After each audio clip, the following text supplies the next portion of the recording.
All right, welcome back to the Pump Take Sports Show. We are back and in business. Aiden is still holding his Giants mug, even after what happened. And we're ready for football today. So we're going to start in a two-part. This is going to be a two-part series about Wildcard Weekend, and we're starting with the conference that makes me less excited, as we're both in the NFC, but is still probably objectively better football, and that's the AFC. Starting with the second seed Bills against the seventh seed Colts.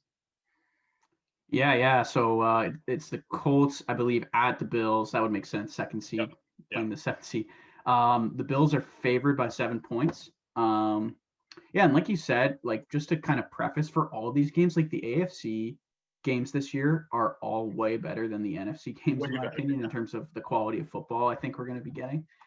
But in terms of this specific game, it feels like a close game to me. Buffalo is obviously the better team, hence the spread, them being favorites. But the way these teams are built kind of makes it a good matchup for the Colts, I think, because the Bills, you have this big play downfield passing attack, which is kind of what they've built this like really good season on. That's kind of been their bread and butter. And then the Colts defense is kind of designed in this way to take away big plays. They've been really solid all year against both the run and the pass. And they've also been really good at forcing takeaways, which early in Josh Allen's career. Yeah. I mean, he's kind of done away with that a little more this year, obviously, which has led to the pseudo MVP campaign. But it'll be interesting to see if the Colts defense can kind of force some old tendencies.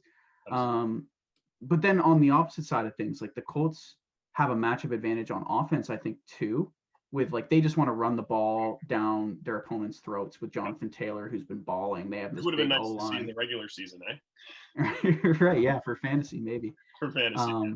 But yeah, towards the end of the year, he kind of picked up steam, and that's really what the Colts want to do. That's their ideal game plan. And the Bills' run defense has been generally pretty bad all season. Now, I know that part of this is probably by design because the Bills are really a forward-thinking organization, and they kind of understand that you win football games in 2020 with the passing game. And so I think some of the analytics suggest that they're sort of funneling their defense towards the run, so that the offenses they play will feel compelled to run the ball instead of throwing it. So they get the advantage by kind of forcing the opposing offenses into suboptimal game plan. But at the same time, the Colts have been really efficient running the ball. Like we've been saying with Jonathan Taylor, he's been breaking off those big touchdown runs and everything. So it'll be interesting to see how these matchups go. But with all that being said, I'm taking the Bills here. I don't know what your pick is. Yeah, I'm taking the Bills too. I'm taking the Bills for every reason that you said for being pro Bill. I mean, I almost was thinking about it because I think this is going to be close, as you do, because let's be real, the Colts, this isn't a 7th seed team. I mean, if you look over in the NFC at the 7th seed team, I think it's like the Bears or some other bum. It's the Bears, yeah. I think it's the Bears, but the Colts are really good, man, and that defense is nothing to be slumped over.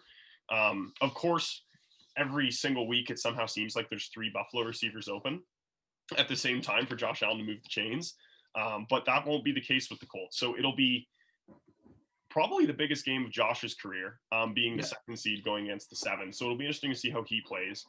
I do expect after a season where he definitely looked better, and as you were saying, the whole pseudo MVP race thing, I think he's going to step up here, and I think Buffalo's going to walk away with this one, but I think it's going to be close because not only is the Colts defense good, the Colts offense, aside from running the ball, which is obvious, they can actually move the chains a little bit through the air as well. They still have Ghost on the team. They still have Naheem Hines who can work his way into the offense.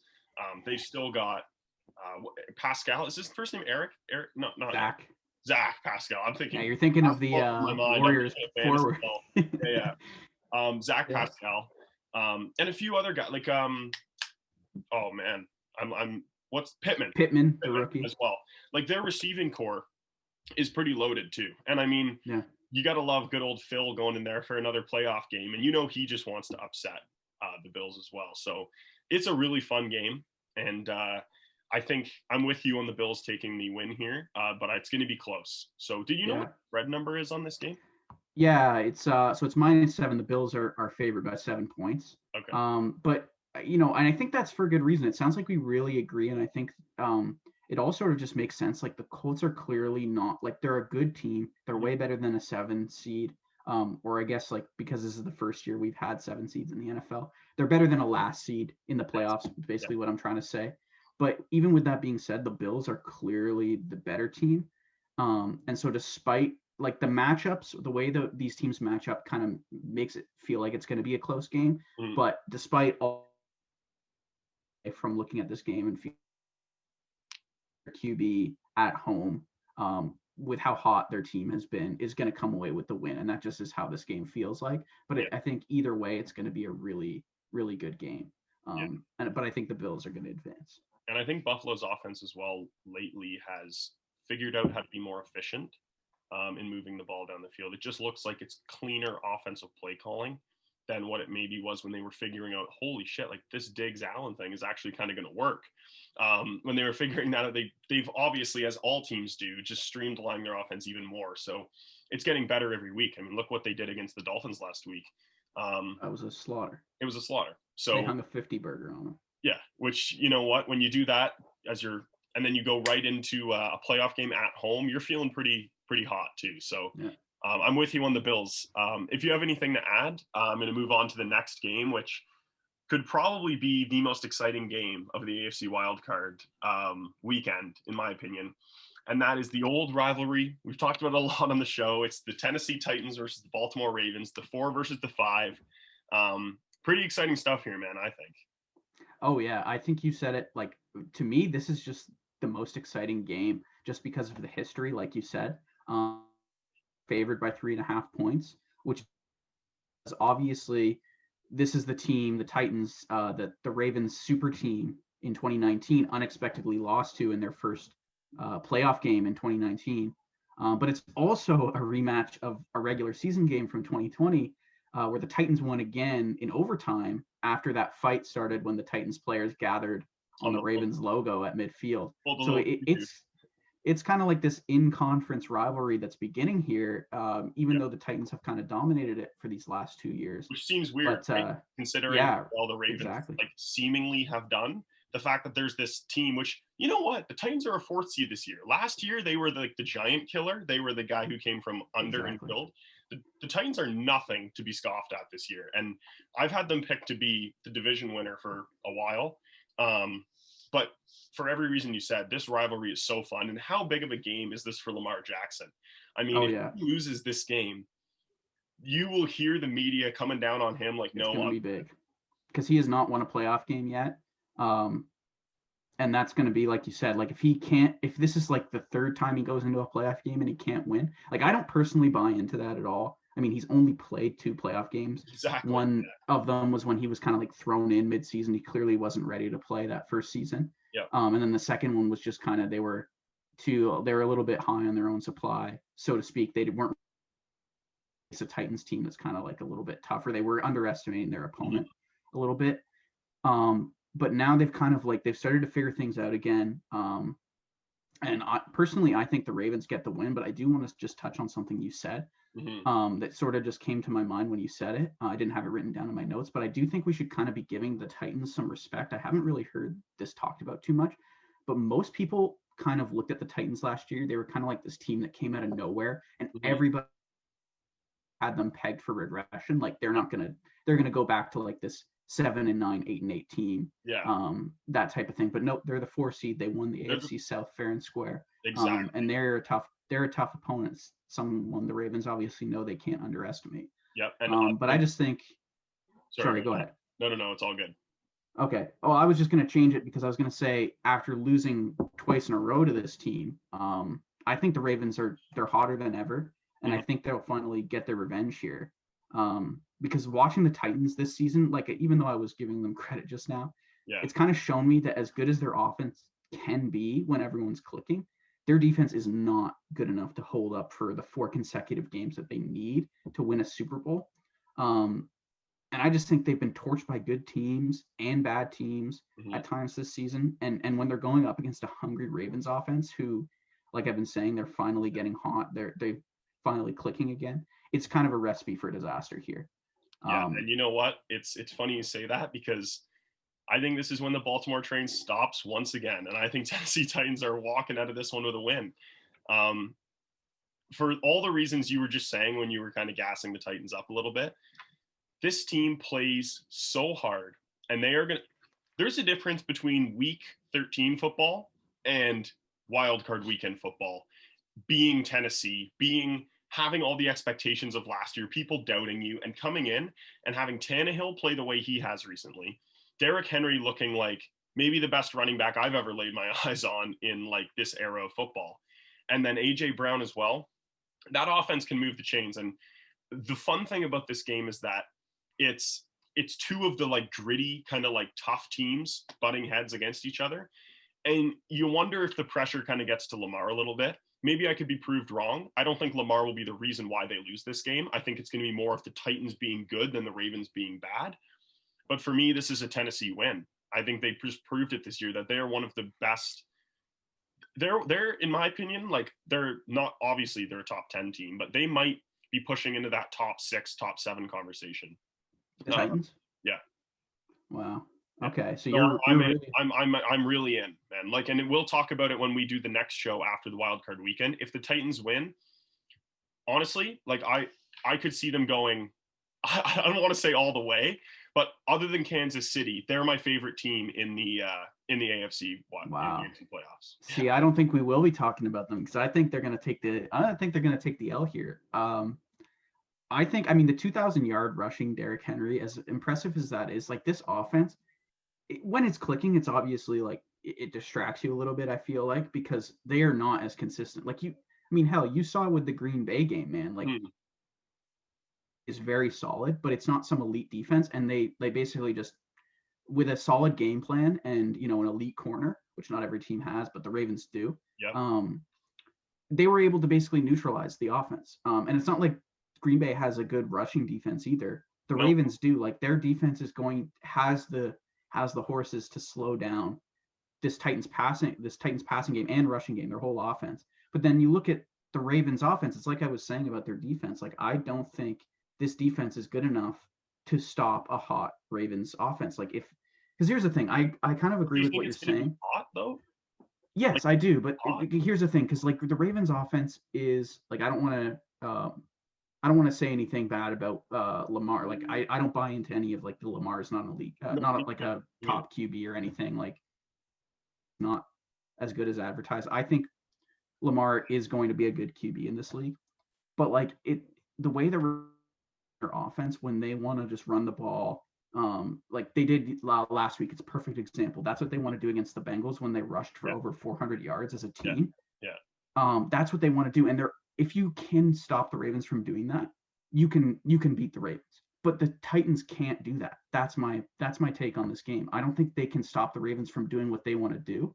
And if the Ravens can just slow down the Titans offense a little bit, which the Titans offense has shown they're prone to being able to be slowed down, I think the Ravens win this game. That's my opinion on this. No, and listen, I couldn't put together a better case-for-case point than that just made for the Ravens for the Titans. But I just think it's simply that playoff football is just a different, and I know this is more of, there's no numbers behind this.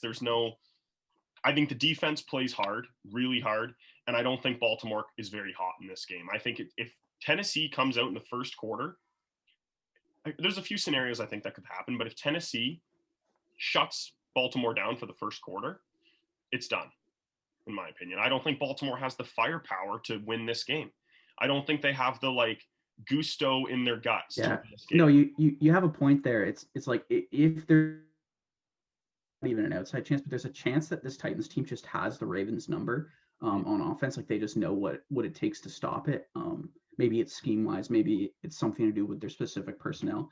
But I don't think the Ravens have a counterpunch. That's what I'm saying. That's kind of what it comes down to. And that's what I was saying about how they want to do. If you can do that, you can beat them.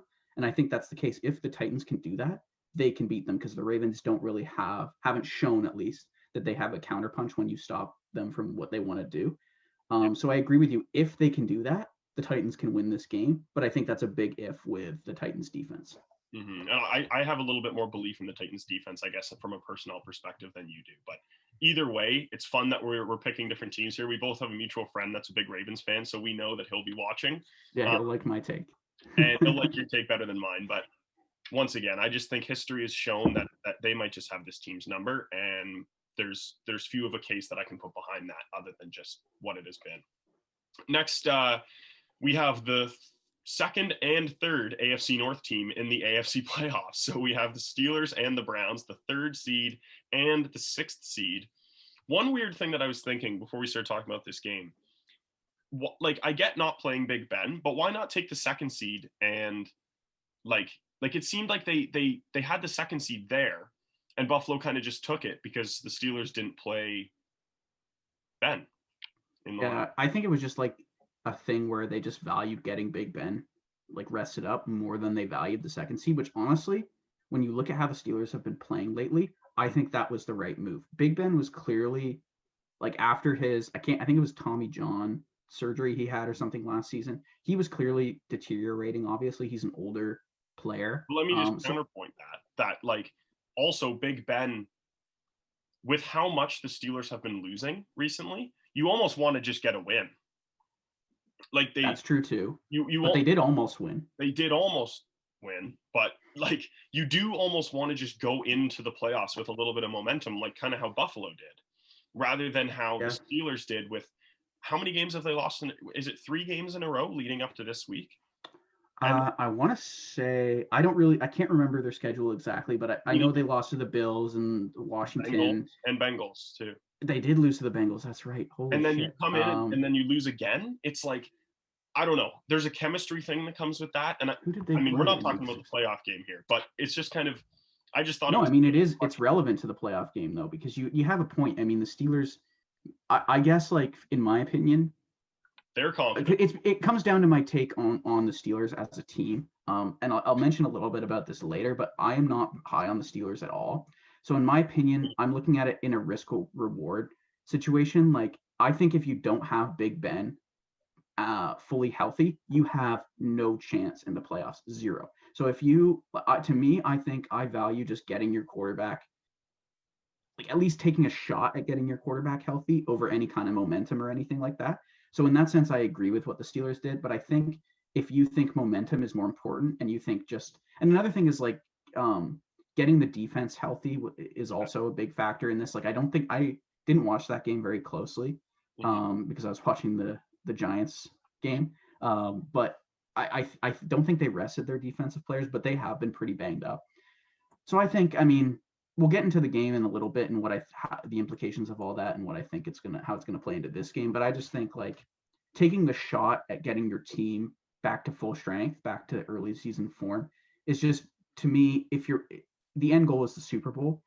And I think the best way to do that, the only way to do that for the Steelers and how I perceive their team is to get this team back to what it was. And you're not going to do that without, taking a week to regroup, I think. And so I think that was the right decision, but we'll see how it goes. You're right. That's a good point. It was just something interesting that I thought about when I was sitting on my couch. Like they kind of just gave away the second seed a little bit. Yeah, no, it is an argument. I think, to me, if they still had a bye for the second seed, I think absolutely there's no question. And you know what? They would have got that rest either way with that extra week. Yeah, because maybe that was subconsciously. I kind of forgot that you don't get to, like, I know now that I'm looking at like my notes and we're doing this, but when I was sitting on my couch when I had that thought, I might have still been saying, oh, second seed bye, because I just still, that's the way my mind kind of worked when I was watching games. But no, that's a good point.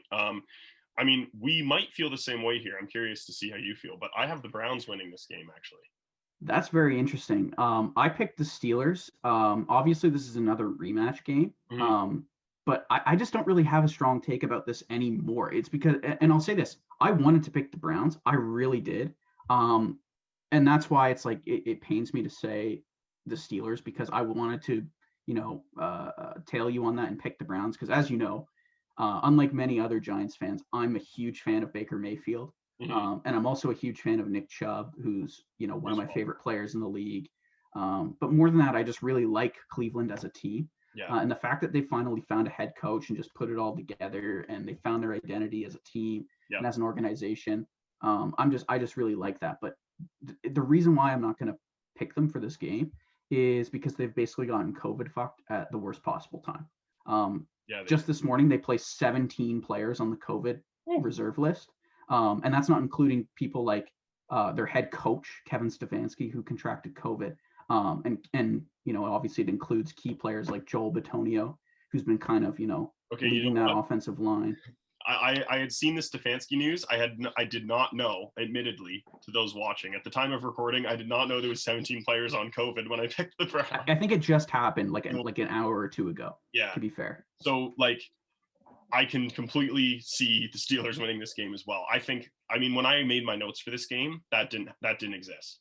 And the Browns, fully healthy for all the reasons you said, of finally figuring it out and putting it together with the coach and having, the offense that they've shown in the last couple of weeks being good and having that great run game and their defense looking pretty nice, and it all kind of shaping up to work out for them. That all changes if 17 players have COVID. So the Steelers could easily win this game for sure. Yeah, like kind of like you said, it's so disappointing because you feel like if you take the COVID element out of it, it's a winnable game. You want to pick this young rising team, who's kind of just finally figuring out after all these years of being just the NFL, going up against this team that's kind of been hilariously overrated the whole season. And that's the thing too, bro. The Steelers are very overrated. If they win this game, they will not. I think the Titans are a better team. You could argue the Ravens are a better team. The Bengals are a better team, and the Colts are a better team. I have a hot take. I think they're the worst team in the playoffs right now. Well, I don't know. Maybe that's not a hot take. No, I meant in the AFC. Okay, in the AFC, yeah. Yes.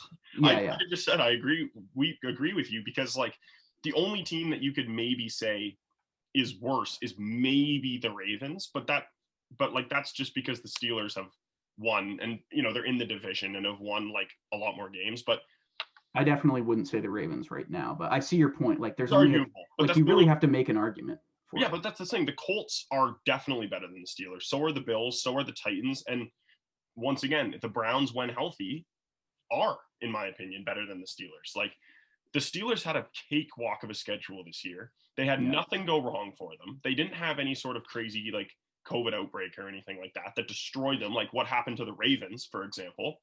Well, they were kind of affected by, and they have your point. That's when you have as easy of really matter. They just kind of cruise, but they were in the playoffs by week 10. Yeah. And then you know what? Yeah. They could cruise, and then when they started cruising, they lost 3 games in a row and lost to the Bengals with, I think, Chase Daniel as the QB or someone like that. So it was I think it was around. Yeah, it's Foley. not doesn't inspire. Was it Foley, the QB? That Who? Robert Foley, or what was his name? Oh, no, it was Ryan Finley. Finley. Yeah, yes. That's what it was. Yeah. Your audio kind of cut for a second when you said and then Lee. So I was like, oh, okay. Well, Ryan Finley, whoever was quarterbacking the Bengals. It did not inspire confidence to lose that game for the Steelers. So yeah, I think going up this Browns team, like we were saying, rising, Steelers team descending. If there was no COVID situation, this is a great spot for the Browns. It makes me feel really bad for them, but I don't think they stand a chance in this. With a week of kind of rest for the Steelers, and then all this COVID, they have to overcome a lot of adversity for a young team to win this game, and I just unfortunately don't see it happening anymore. And you know what? For Browns fans, you've done something this year that you were waiting to do for years, and you can only go up from here. I mean, Stefanski's late game call, on last week of football, was definitely questionable, of not just going for the 4th down, not just punting it away, but overall through the season, he was a very good coach, in my opinion, and that you guys are figuring it out. So if you're a Browns fan, this Steelers loss or maybe win, can you imagine how embarrassing it would be for the Steelers to lose this game? 17 players. I mean, they lost to the Bengals. It's not crazy. It's not out of the question.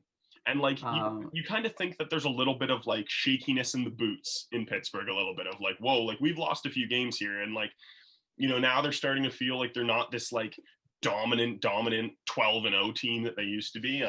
you got to think that there's a little bit of a thought in the head, like we could lose this game. And they're not going into it thinking we are the 3rd seed. We are unbeatable. There's definitely a little shakiness in the boots. Yeah, they've definitely lost some confidence. But just back to what you were saying about the Browns, I think this season was definitely a net win for the Browns. I don't think there's any question about that, regardless of the outcome of this playoff game. You saw some very promising things from Baker Mayfield. You found your head coach. You found your GM. You found the foundation of your team. You have some things to figure out, like what to do with Odell and all this stuff in the offseason. But regardless, you're trending way up as an organization, and that's all you can ask for if you're a Browns fan. And the roster clicked, which is a big thing too, because I saw a tweet that you actually liked. It's how I saw it, but it was funny, and it said, the Browns being in the playoffs might be really weird for people, but for guys who play Madden, it's aesthetically perfect because they're the number 1 seed every year. And the funny thing about that was just kind of like, I interpret that if you look at their roster on paper, even years that they were really bad, I remember talking to you about it and being like, whoa, this Browns team, like, if you just look at their roster on paper, it's really, really good. And like it couldn't click. It did nothing. It did nothing but lose football games. And they finally figured it out to be able to put it together and make a playoff push. And imagine if they weren't in a division as hard as they're in, they would be better. Yeah.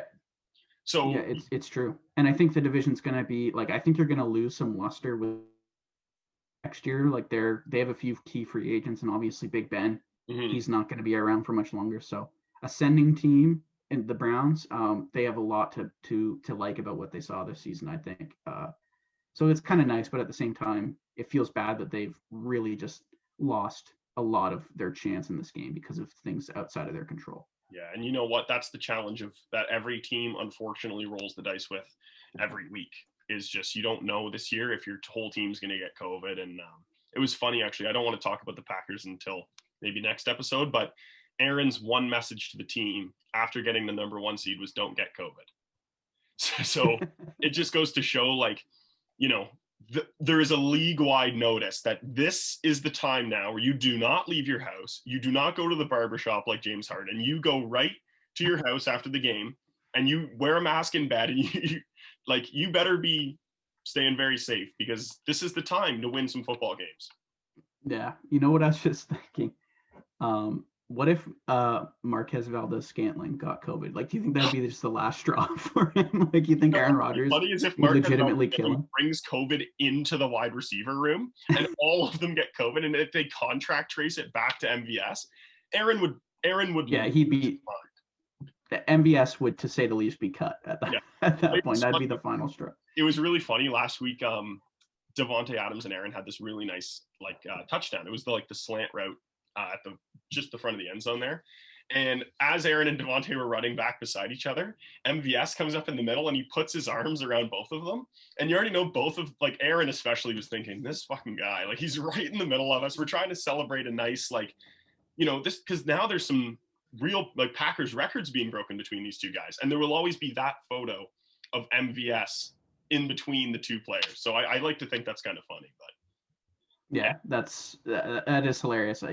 If you know MVS at all and him just being on thin ice with the Packers in general, he's so up and down. But yeah, I mean, we don't, as crazy as it would be for that to happen, I think it's unrealistic enough to joke about at this point. But it is. But and God knows that we have both of our teams to talk about in the NFC episode. But do you have anything to add in this AFC episode, or? Well, the one thing I did kind of want to talk about, if you have any opinions on it at all, is the team that was right on the cusp of making it, because obviously you had too many, I guess, good teams in terms of record to make the playoffs in the AFC, and you had all these teams going into Week 17 that were, they had to rely on certain things, like they either had to win and they were in, or in the Colts case, they had to rely on another team losing and win. And the odd man out was the Miami Dolphins, obviously. And so I think it would be kind of prudent to just talk about them, because I do have to talk about them, man. Yeah, we could have been talking about them this week if just a couple things went differently. My take on them is just right off the bat, and then you can give your opinion on what on it is. Just, I think I definitely like what they're putting together there. I don't think they were a playoff team this year, just because here's how I see it. And this is kind of what I was saying about the Ravens last year. I wasn't really right. But I'm going to say the same thing about the Dolphins. I think next year they're going to be better and they won't have as good of a record because I don't think they were a 10-6 team. I think they, and I'm not trying to take anything away from their wins. They definitely earned their wins. But all I'm saying is like a lot of it was built on the back of like crazy turnovers and like stuff that isn't necessarily consistent game to game, year to year, that kind of thing. So I think great program. I love everything Flores is doing. I love the way the defense is playing. I love some of the pieces they've acquired. I'm not ready to give up on Tua or anything like that, but I think they were the right team to miss the playoffs if there was one out of that group, because in the future, I think they're going to be more competitive than they were this year, if that makes any sense, even if they might not have the same record, or they might not, have the same crazy wins or anything like that. And you know what it is, man? It's to echo everything you said, and just to add, it's one more season under their belt of having like you said, Flores is a great coach. To do what they did this year, coming off of last year, the Dolphins were the joke of the league last year, unquestionably. They blew it all up just to get draft picks, and it worked. They did it right. The Dolphins are doing a rebuild right, where the New York Giants, for example, are not doing a rebuild right. Like, if you want to rebuild your organization, this is how you do it. You get young players on the defense and offense, and you stack it up, and it's one more season of Tua understanding what Flores wants to do. Because one thing that I didn't like what they did this year is when Tua was pulled from games. I didn't like that. I thought you just roll with Tua all season. I get Fitzmagic is there, but he's there as more of a mentor than I think he should be a backup. I mean, I get he still completed that crazy throw and all that stuff, but it's just, you want to see how you are as a football team with the guys you're moving forward with long term, not with a guy that is just kind of a plug-in. I no disrespect to Fitzmagic. I love him as a player. He's fun, but you know what I mean. That was my one problem with what they did all season. I didn't like the benching of Tua. I don't think Tua's ceiling is Jimmy Garoppolo or anything like that, like I see people saying. I like what they did. And once again, if you're a Dolphins fan, you've got to be excited. To go from where you were last year to this year, it's similar almost to what the Browns did, except they're doing it way faster and way more efficiently. So you got to love that. Yeah, it is really weird. Because like, I guess they were, I mean, obviously like Fitzpatrick, I don't think it's I think most people would agree that Fitzpatrick was better than Tua this year. And so like, I see, like, I get the motivation behind it and everything. But the one thing I would say is like, I kind of agree with you. It's like, if you want to give your quarterback confidence, your young quarterback confidence, the way to do it is not to just bench him in the middle of games to vie for a playoff spot realistically, they were never going to win a Super Bowl this year. Mm-hmm. So it's like, it's tricky because they were contending the whole year for a playoff spot. They were right in the mix up till week 17. But at the same time, I look at their team as a whole and I'm like, you probably, if it were me, I would be favoring the development of my young quarterback over that. But it's such an unprecedented situation because, like you were saying, their rise was so quick. Like, no one expected them to be in this position this year. And it is drafted really well. Exactly. They drafted well. They did free agency right by just like attacking, like just going at volume instead of just spending big on one player. That's the right way to do it. Just attack, go for depth and free agency. Mm-hmm. And then now even like another unprecedented thing is that they have the Texans pick, and so people are talking about the quarterback. Is that right? Third overall. It's a crazy situation for the Dolphins, but I mean, I think if you're a Dolphins fan, you have to be really happy at just the opportunity, and like there's so much unknown, but at the same time, there's so much to look forward to. Yeah, and you know what, man? The Bills also had a season that they might not have every single year. This was the Bills' best season that they've had in years. That's true also. And so if the Dolphins continue to get better, the question kind of just comes up is, can the Bills be better than what they are right now? Can they actually be better and better and better, where you expect the Dolphins to be better and better? So another thing. I mean, we can talk more about like the Dolphins and their QBs. Like, I'm sure we'll do an off-season like video where we talk about teams that didn't make the playoffs, and like maybe we'll do like a mock draft or something. So we can get into all that. But I did like your point about the Bills. Like, there's no guarantee that the Bills are as good next year as they are last year. Like, I'm not predicting this to happen, but there's possible Josh Allen regression in play. There's possible just like negative regression, like turnover luck regression in general is possible. Coach somewhere. that too, if they lose him, that's a big loss. So I don't know. It's, I think the Dolphins, despite missing the playoffs, net positive on the season, and you're going into next season with confidence. Like I said, we'll talk about the quarterback situation later in another video probably. But I just think, like, overall, if I'm a Dolphins fan, missing the playoffs this year, as kind of like shitty as it was because of the way it happened, it's not the end of the world. And there is nothing more fun than getting into mock draft season with the 3rd overall pick.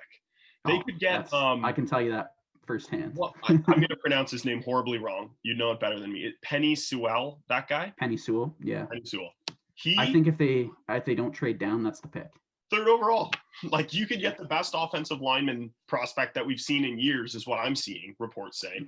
And Cincinnati fans wanted him. Cincinnati fans aren't going to get him. Could be Dolphins fans that get him. So unless they trade up. Unless they trade up. Yeah, they could trade up.